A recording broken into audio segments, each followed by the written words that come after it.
Welcome to the VET S.O.S podcast. Let me say that right. Well, this is a good start. Remember, don't drown the sea of transition. Grab the VET S.O.S Lifeline. We're sitting down this week to learn about an amazing organization tackling one of the scariest topics, in my opinion, cancer. This is one of those areas that infects so many families, so many veterans. Just a really important topic that I can't wait to get into and learn more about the work they're doing, how they're helping our community with the fight with this disease. So I'm here once again with the man, the myth, the legend. Honored to be sharing the stage with the one and only King Scott. How you doing today, brother? Hey, I'm trying to make sure the health is on the right side of it, and I can't wait to hear what Ash has to say because that runs in my family, right? So I'm here, I'm ready. I got the double XL with the coffee and the cacao, so I'm ready. I got the pen, I got the paper, and I'm challenging everybody. I know it's gonna be information gonna be shared here because this topic is gonna be powerful. Thank you, Sean. Thank you, Keith, for letting me come in to sit in for you, by the way. I hope you're enjoying your ice water right now. And yeah, I'm ready to rock and roll, Sean. Yeah, he said he just had like a little family thing to do, man. I think it's turned into a boondoggle. I don't know what he's doing, but he'll be back here soon. We miss him and wish him the best with everything he's working through. But he's doing good, and we're happy to have Kingsley here filling in and keeping the seat warm. So let's jump into this. We got today we're sitting down with Ashton Kroner, who is a Marine Corps veteran and co-founder of the Veteran Cancer Network. Inspired by her family's experience with cancer, she now dedicates her work to advocating for early cancer detection and better screening access for veterans. This is such important work, and I'm so happy that you joined us today, Ashton. Please, how are you doing today?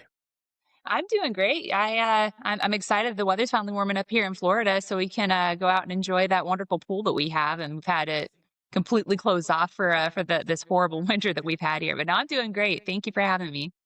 Yeah, so Kingsley, she actually lives right down the road. Like I could have gone down to her studio and recorded this today. So Oh, I didn't know she nice. had this kind of setup. She's told me she had a little studio thing. Yeah, Man. little Look something, at something. look at this. I should have been down there. Yep. This is crazy, but yeah, it felt like a colder winter than normal here. And I'm with you, man. Pool weather's coming. You got to get that pool ready. Well, spring break's right around the corner, and we're actually headed down to Orlando for a few days to go enjoy the Universal Park, see the epic universe, just get away from reality for a few minutes. There you go. There you go. That's important. You got to take that family time and find those ways to decompress. Although going to large theme parks like that doesn't usually calm me down too much. So I have to find something else. Yeah, maybe get a little fishing in. But anyway. We got a lot to talk about. You have an amazing organization. I want to get to that. But before we do that, let's talk transition. So how did your transition out of the military go? Oh my goodness. I will say it could have been better. I thought that I knew absolutely everything. I was going to get out and make six figures. I had no job lined up. I knew that I was going to be moving from New York to North Carolina. I was a recruiter up in New York. So I've been sitting there selling, selling the core to a bunch of high school kids and early college graduates. And I thought that I knew everything. And then I got humbled real quick. Jacksonville, North Carolina is where my husband and we decided to settle down. We had purchased a house there, before my Afghanistan deployment. And so that was the only plan that I had, was that I was going to move back to a military town where we had a house. And it was a struggle. I really wish that I had taken advantage of the resources and actually listened during, basically all the conversations that I had with other veterans saying, start your job hunt 6 months out, make sure that you use your resources. And I was like, I got this. And I did not, mind you. So you were supposed to go to Jacksonville, North Carolina. You wound up in Jacksonville, Florida. How did that happen? Oh my goodness. So we actually ended up in Jacksonville, North Carolina for about a year, almost a year. And then I found out real quick, I did not have the experience or the education for a lot of these civilian jobs. I was competing with people that had master's degrees for McDonald's. And no joke, I was not getting jobs. So I started mass applying for jobs all across the United States. And I landed in Chicago, the Chicagoland area for a number of years. And it was definitely eye-opening. I went back to school. I went and got my undergraduate, my graduate degree.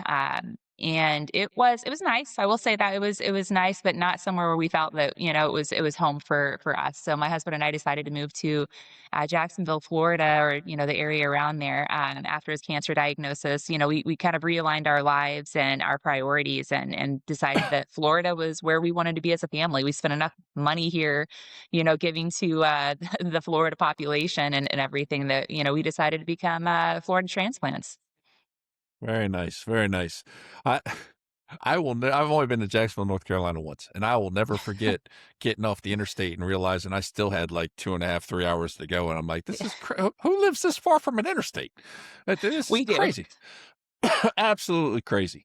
Um, that and man, Camp Lejeune is huge. Like I went on that base, I was amazed how big that thing was.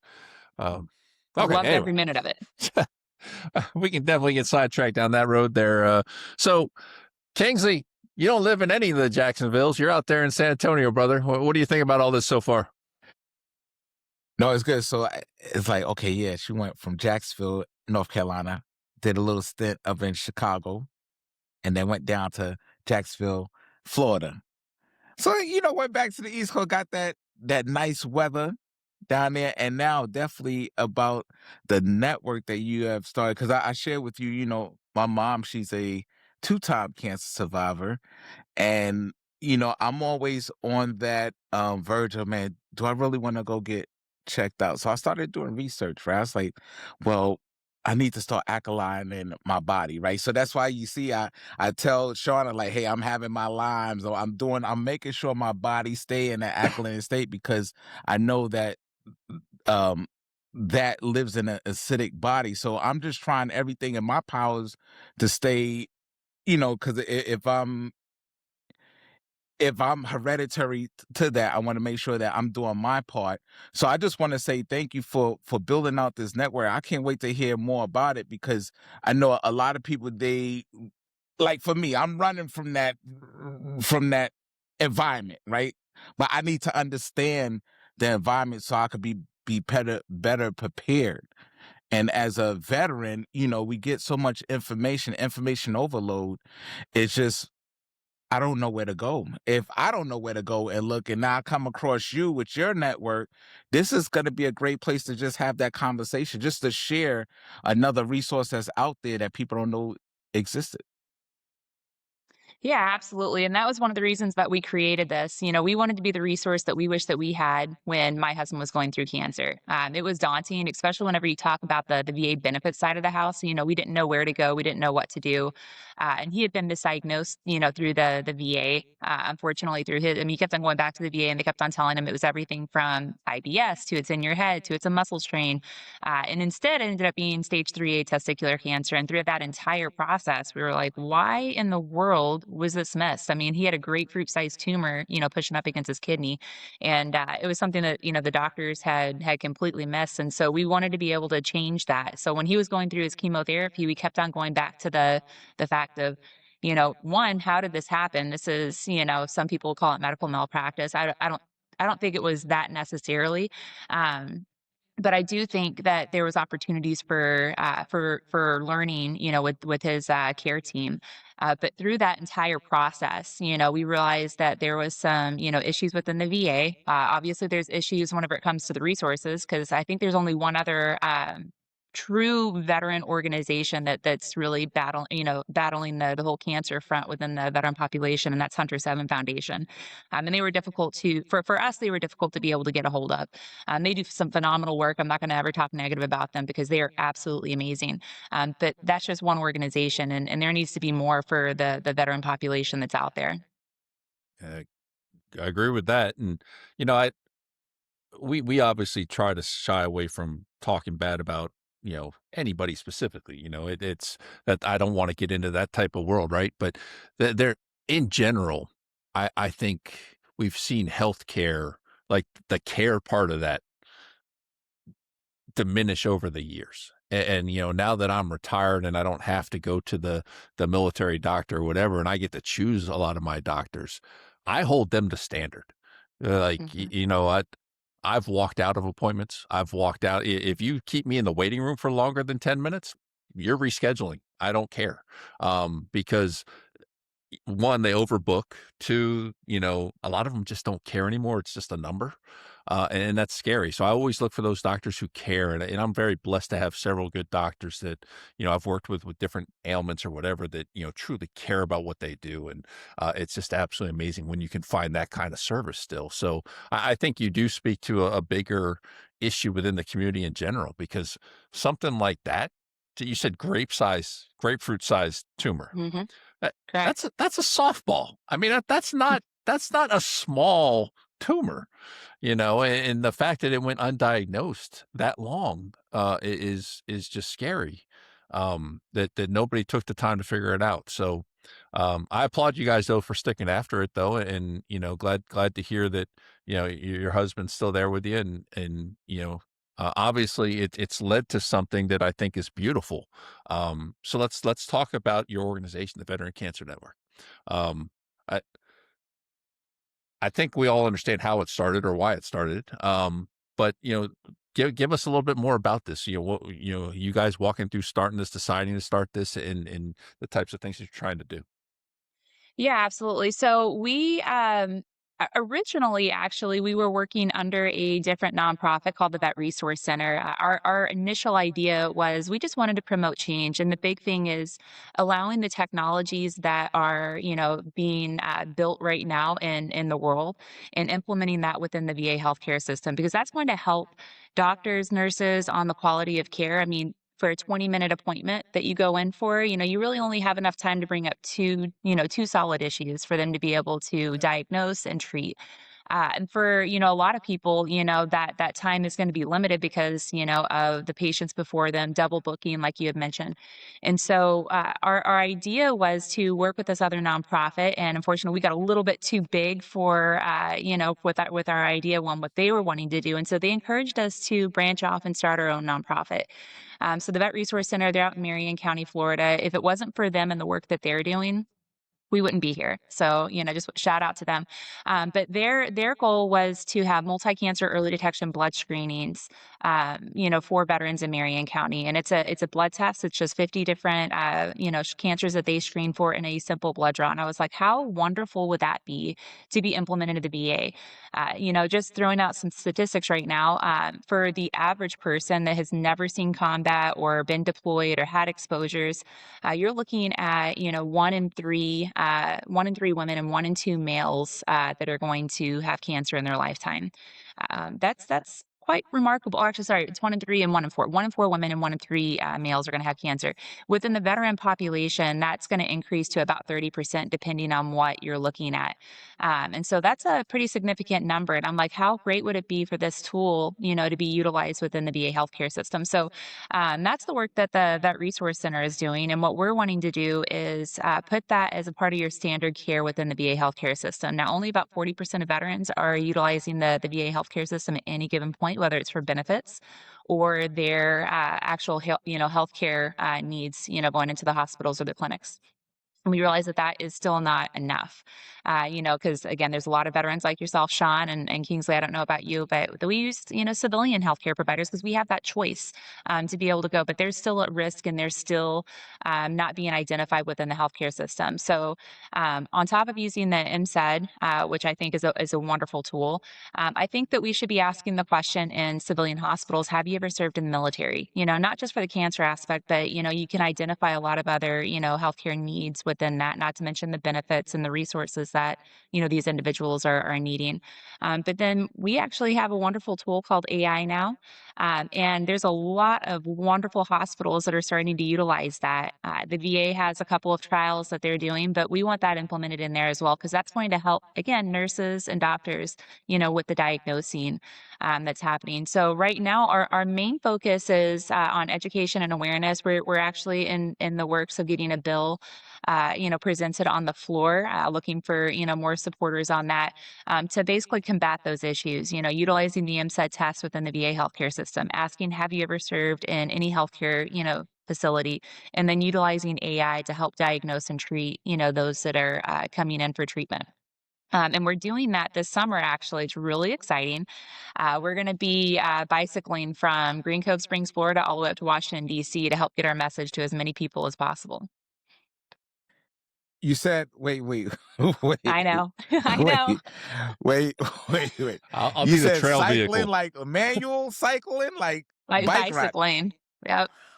Okay. We've got 2 checkpoint trek bikes, and we have a wonderful idea that we're gonna sweat a lot and get in better shape this summer, and this is our way of being able to do it. Yes, not my method of doing it. I could be the trail vehicle, maybe the lead vehicle, but not no not the bike.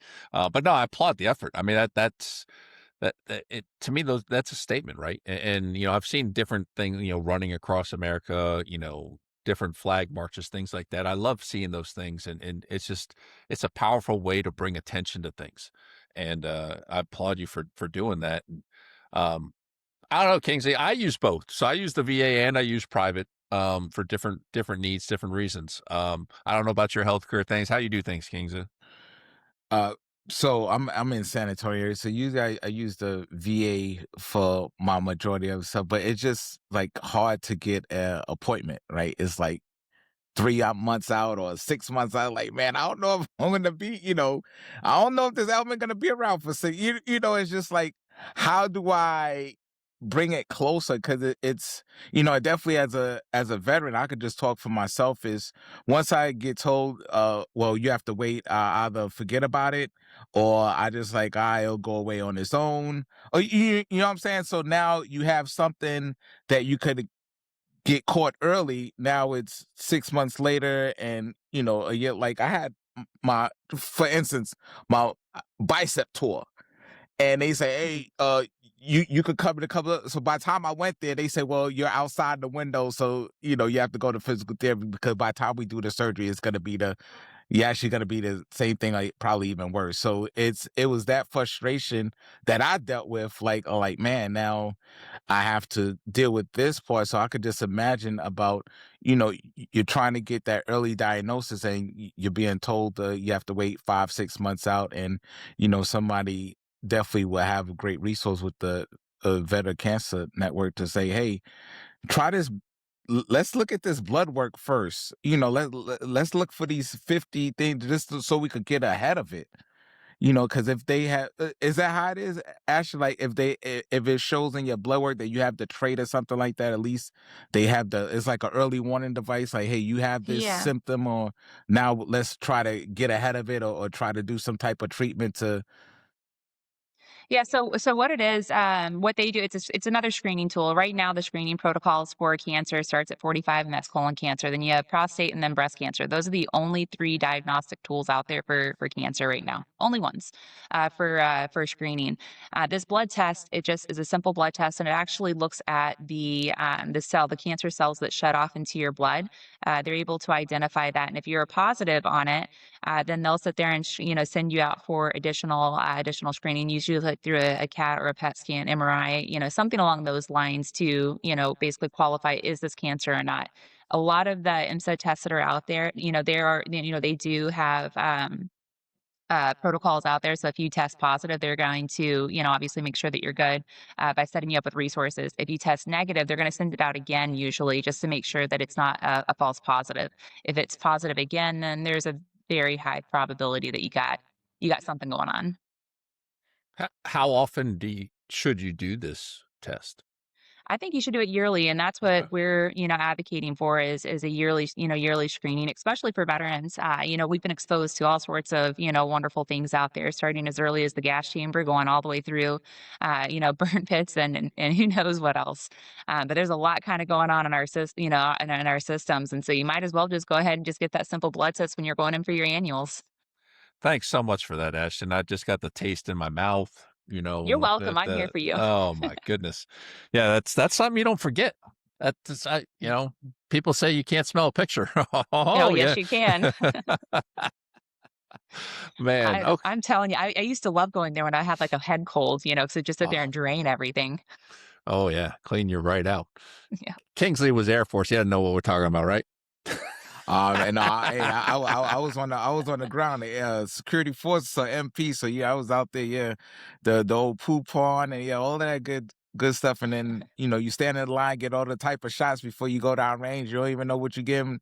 You just Yeah. get that list, and before you go down range, you just get it put in and think. But like you said, it's just that 5, 10 years later, 15 years later, when all that stuff starts to evolve, and now you like, man, so to get that annual checkup, right? Because I'm not gonna lie, I'm scared.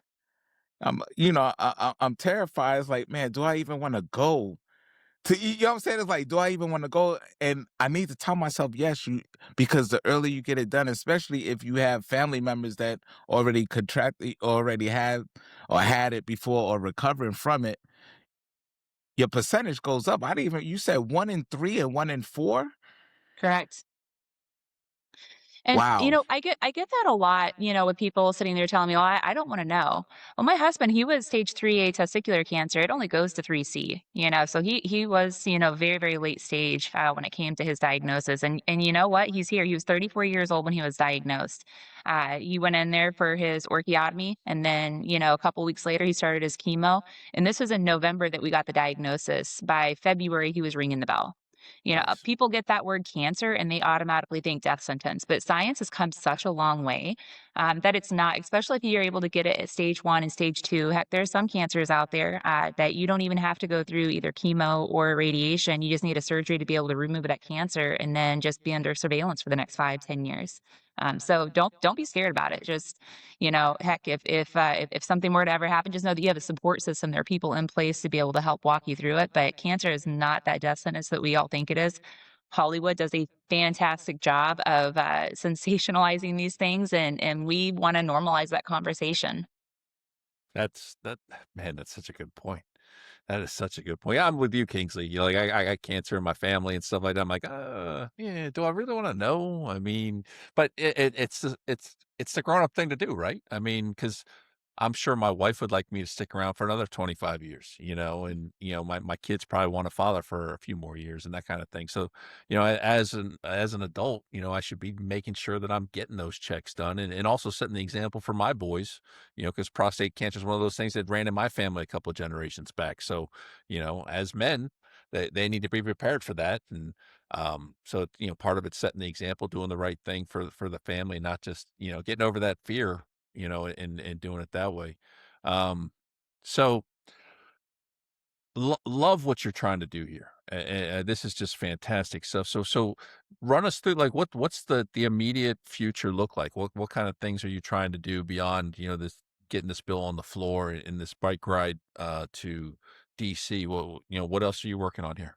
Yeah, so outside of the advocacy piece, we are gathering resources for us to be able to disseminate that to those that are currently going through it. Divorce among the, those that are in the veteran population in general is quite high, but then you put in something like cancer, and there's only a couple of veterans that I've talked to on our podcast that have stayed married to their significant other. For whatever reason, it's such a high divorce rate. So we realized that, and we wanted to start a support group. So we have a peer support group where we meet. We have caregivers meeting, and then we also have the those that are going through cancer or have gone through cancer. They can sit there and meet. We also want to sit there and bring in that hope as well. So we have some campaigns going on. One of them is called Just Ring the Bell.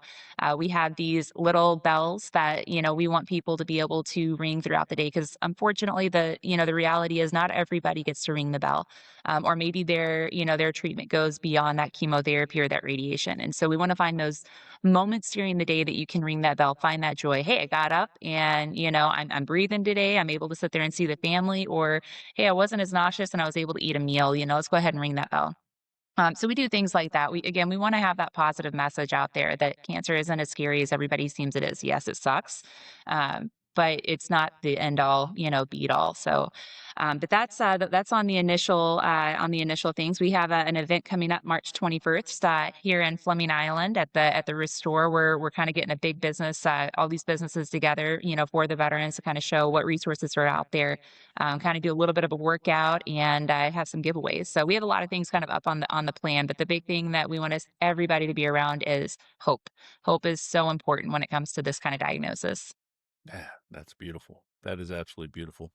And they encourage people to show up to these events. I mean, if you're here in the Jacksonville area, definitely come check out this event here on the 21st, right? I don't want to give the wrong date. Yes, March Yeah. 21st. Could come check it out, support them, learn a little bit, you know, um, two things, I can't believe we're already close to the end here. Two things I definitely, I overlooked the podcast. Tell us a little bit about the podcast and what you're doing there so people can tune in, especially those that have cancer in their family. I think it'd be a great tool for them. And two, um, do you want to talk a little bit, briefly about the study, that people can get Yes. involved with? Okay. Yeah, so the podcast it's the veteran-led podcast, and what we're doing is we're just normalizing that conversation. So we have veterans that have gone through cancer on there telling their story, the symptoms that led up to the diagnosis, what that treatment was like for them, and what they're doing now. Same thing for the caregivers as well. We've had one caregiver so far outside of myself come on, and she had a beautiful story. She's actually a board member of ours, but she has such a wonderful story that I really want to be able to get more caregivers to be able to listen to realize that, hey, you don't have to leave your significant other. Yes, it sucks, but that's not, again, you married them for a reason. And then we also bring in the resources as well. We bring in other veteran organizations, healthcare providers, just to kind of talk about the science behind it or the resources that are available. Again, we're trying to build a community. So that is the podcast. We are always looking for people to be able to come in and tell their story. And then for the study, so this one is actually quite exciting. We actually are working with Dana-Farber Cancer Institute up at Mass General Hospital in Boston, and they are doing what they call a Sentinel Study. Now, I know for Veteran Cancer Network, what we're wanting to do is eliminate any age-based restrictions when it comes to cancer screening, but they have a study with funding and, they have to start somewhere. So if you're over the age of 45, you've served in the Marine Corps, or not the Marine Corps, in the military in general for 4 years, There and are you've other branches than there just the are, Marine Corps. it's hard, no offense, Kingsley. But, they basically they're doing a study. It's the MSED test. So if you've been in the military, like I said, for at least 4 years, doesn't matter discharge status, and then you have, gone to the VA in the last 5 years, you are eligible to sign up for a free MSED test. Normally, this test costs about $950, and the DoD is working with them on this study. So if you're interested, go to the veterancanternetwork.org. We have a place on there called the Sentinel Study. You can go and sign up. They'll send the test over to you, and you have the option if for whatever reason, you get the results, back, whether it's positive or negative. The Veteran Cancer Network is going to be here for you during that time.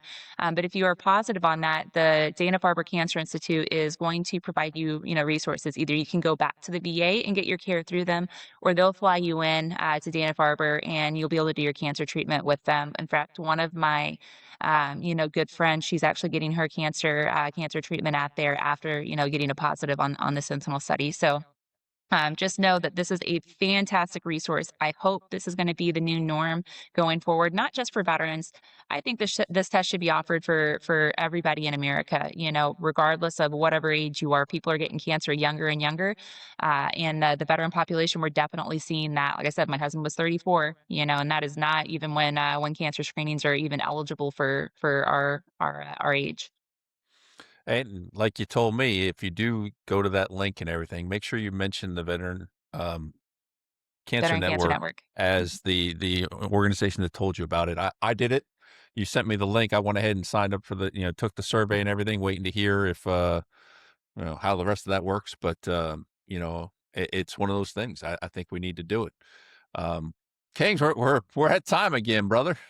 They go fast. Wow. Look, I'm just like, I'm shaking my head like, wow, okay, Kings, you gotta Took a do lot of this. notes, didn't you? Yeah, man, I can't wait till this air so I can go back and write a lot of stuff down. Actually, I just want to say thank you for being you said the second so there's only 2 organizations that does this, and you're one of them, right? We're You one say of you're them. right. So let that sink in to the viewers and listeners out there. Millions and millions and millions of people between California and New York City, everything in between, and only 2 organizations that we know of right now that covers this. So now's the time to reach out. We have to do our part.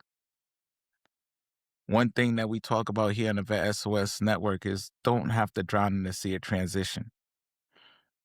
every day is a transition, and I'm sure I should like. When your husband got that diagnosis, he had to go in that transition, like, okay, like, and you was right there with him. You said, "Hey, babe, I'm by your side. We're gonna do this together." That transition. I'm not gonna leave you alone. I'm not gonna let you drown. That transition.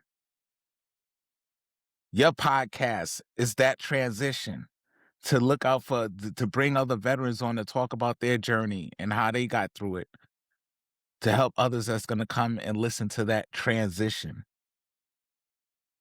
That's huge. And I just want to say thank you for doing your part I in the appreciate that. Thank transition. you. And for everybody that's going to come across this, please like, subscribe, share. And if you know somebody that's going through it, or that might have a family member, like Sean and I talked about, we have family members that had the cancer diagnosis. 1 in 3 and 1 in 4, those are high numbers. Yeah. High numbers. One out of, just when you go to the store, when you go to the grocery store on a Saturday, just count 1 out of 3 and 1 out of 4 possible. You see, like, that's how I didn't realize the numbers until I sat down. Every time I do that, when people talk about percentage, Sean, that's what I do. I go to like a place that has a lot of people. I'm like, man, 1 out of 3 and 1 out of 4 that don't even know, because they just walk around, everybody doing their own thing.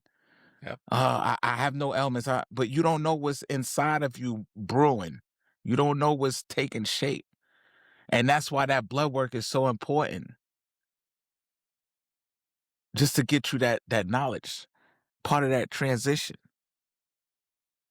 So I hope everybody understand this episode is going to be huge.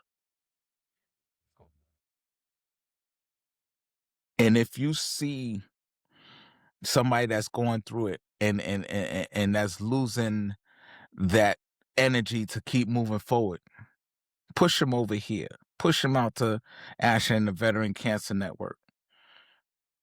We'll top you off. We'll fill you up. We got that 93 octane. We even got the race fuel for you. Look, I'm over here drinking it right now in that double XL. We got that race fuel for you to get that energy to keep moving forward. So until next time, everybody, take care. Thank you, Ashton. Thank you, Sean, for putting this together, this Veteran SOS network, to share resources and information. Because we can't do it by ourselves. Nobody cannot do it by, that's why we're all together. We're doing this together. And that's what we have to realize. So until next time, everybody, take care. And remember to keep pushing forward and grab that lifeline. Peace.